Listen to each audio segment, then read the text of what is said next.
Bienvenue dans votre tuto RH consacré à l'entretien professionnel. L'entretien professionnel individuel est obligatoire. Il permet de prendre un temps avec chacun des collaborateurs pour échanger sur ses perspectives d'évolution professionnelle. Regardons ensemble toutes les étapes pour mener à bien un entretien professionnel. Étape 1. Le formalisme de l'entretien professionnel. L'entretien professionnel doit encourager la montée en compétences et la formation. Il doit être mené tous les 2 ans et faire l'objet d'un compte-rendu écrit.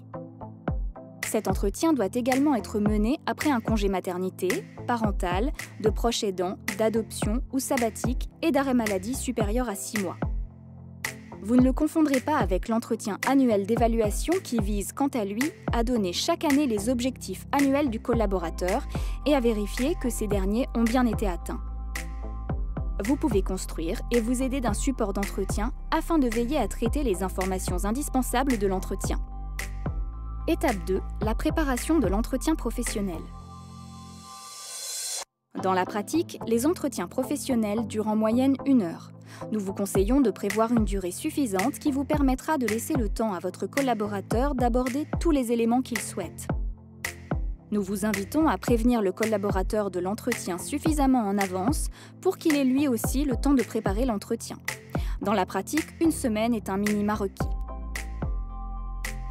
À partir du support d'entretien, vous pourrez réfléchir à chacun des points, prendre des notes pour être certain de ne rien oublier le jour J, exemple historique de formation, dernières évolutions professionnelles, nouvelles responsabilités, etc.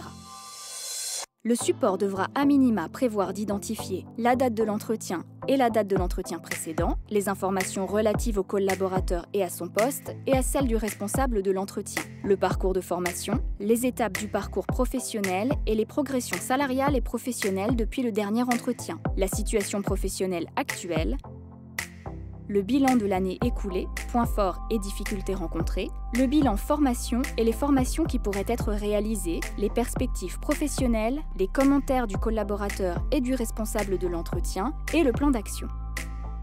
Ce document devra être signé par les 2 parties. Étape 3. L'entretien. L'objectif de l'entretien est d'aider le collaborateur à identifier ses besoins et à formaliser son projet professionnel. Il s'agit d'un temps d'échange et de dialogue. Invitez le collaborateur à prendre la parole. Sans lui imposer de parcours particulier, veillez bien tout au long de l'entretien que les points indispensables à l'entretien aient bien été traités. Comme dans chaque entretien RH, veillez à rester factuel et transparent. L'issue de l'entretien doit vous permettre de déterminer ensemble le projet d'évolution professionnelle et d'aborder les projets de formation envisageables pour le mener à bien. C'est le résultat de ces entretiens qui permettra de bâtir la stratégie formation à venir.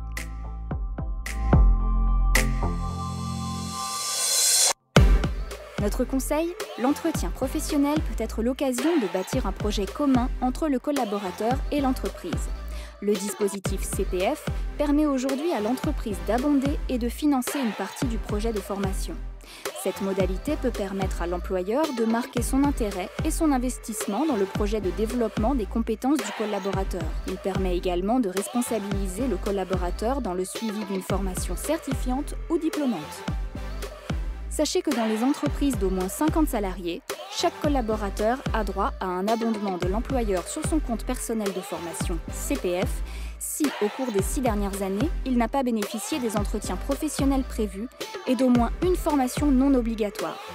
Dans ce cas, le CPF du salarié doit bénéficier d'un abondement de 3 000 €. Dans les entreprises de moins de 50 salariés, la loi ne précise aucune sanction à l'encontre de l'employeur en cas d'absence d'entretien professionnel. Ce sont les tribunaux qui devront se prononcer en cas de litige.